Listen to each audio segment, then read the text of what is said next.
Hello everyone, in this video we'll learn about net neutrality. So first, what exactly is net neutrality? It is the principle that internet service providers and the government should treat all data on the internet equally, not discriminating or charging differentially by, so you can charge differentially by various parameters like user, content or site, platform or application, or type of attached equipment or mode of communication. So in simple terms, it means that there's a lot of data on the internet and it is obviously different by user. So different users have different data. Similarly, different websites can have different contents. Different platforms or applications will have different content, and also type of attachment or mode of communication. So net neutrality means that the service provider and the government will not discriminate in that. So they will not, let us say, discriminate in saying that okay, any data that is present on Facebook will be treated any differently from data present on any other website like Yahoo, let us say yahoo.com. So this is the basic principle of net neutrality. So why are we even discussing this? It seems like a very complicated concept. Basically, in November 2014, TRAI began investigations on Airtel about preferential access to WhatsApp and Facebook.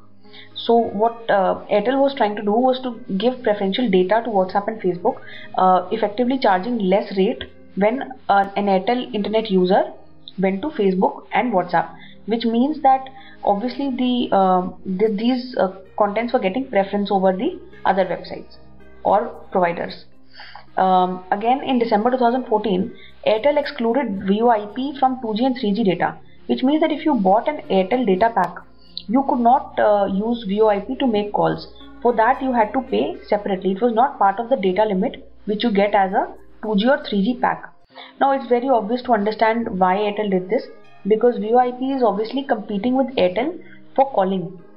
So you can make calls using Airtel and also you can make calls using VoIP. So to kill the competition, Airtel was using its internet services or data services so that if they exclude VoIP from 2G and 3G data packs, it would become more expensive for users to call using VoIP, and Airtel calling services would be benefited.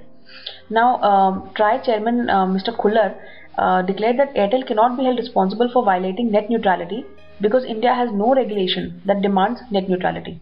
Obviously, if you see these two examples in November 2014 and December 2014, you will understand that what Airtel was doing was basically violating the principle of net neutrality. If it is giving preferential access to WhatsApp and Facebook, it means it is discriminating based on website or platform, that is WhatsApp.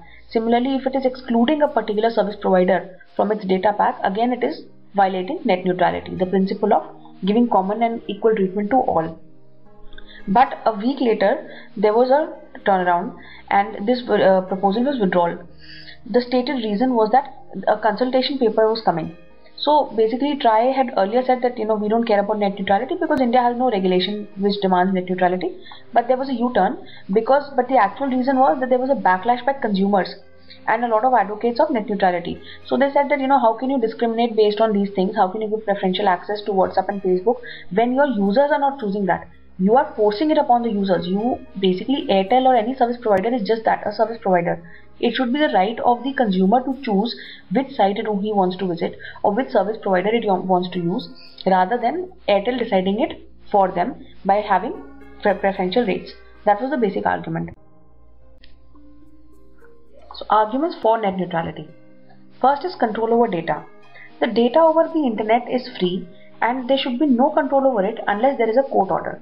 So if there are two news websites and let us say Google decides to say that okay, website A's data will be provided but website B's data will not be provided, it effectively means that it is filtering out the content from website B without the permission of the user or any court. So then there will be, if we allow something like this, the service providers or the internet providers or search engines will be able to effectively filter out data and impose censorship without even people knowing. So hence the argument for net neutrality. Similarly, there are digital rights and freedoms. Internet has been a very democratic tool and in fact it has been instrumental in bringing democracies all over the world, even in political economy. So there is a lot of strong opinion in people saying that the internet should remain free and the digital rights and freedoms of netizens should be respected. Now, user intolerance for slow loading sites. Basically, this means that if once you get used to sites opening really fast, you will become intolerant to sites which open slowly. And there was a research by this on this, and it was proved that this is actually a psycho response of human beings, that once they get used to a faster loading website, they will not have patience for the slow loading website.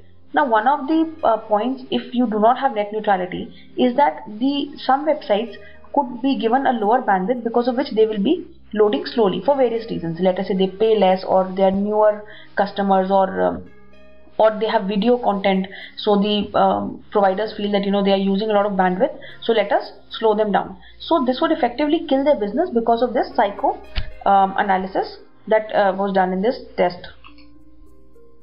Similarly, competition and innovation will be hampered. So any new website or any new provider that comes in will be forced to either shell out more money, which could kill competition and innovation, because they will not be able to compete with the bigger providers. And there is something called end-to-end principle, that basically the content should be decided by the end user after being provided by the beginning user. So anybody in between should not be deciding for either of these parties as to what content should be seen by the user or what content should be provided by the provider.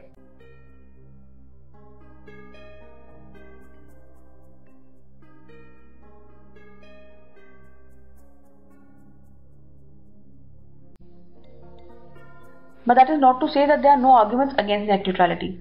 First of all, the service providers say that there is a lot of infrastructure improvement that is required in the industry, and for that they require funds, this could be a good way of earning that kind of revenue. So they could impose a certain premium for, let us say, providing faster access to the website, and that money that is earned can be used for upgrading infrastructure.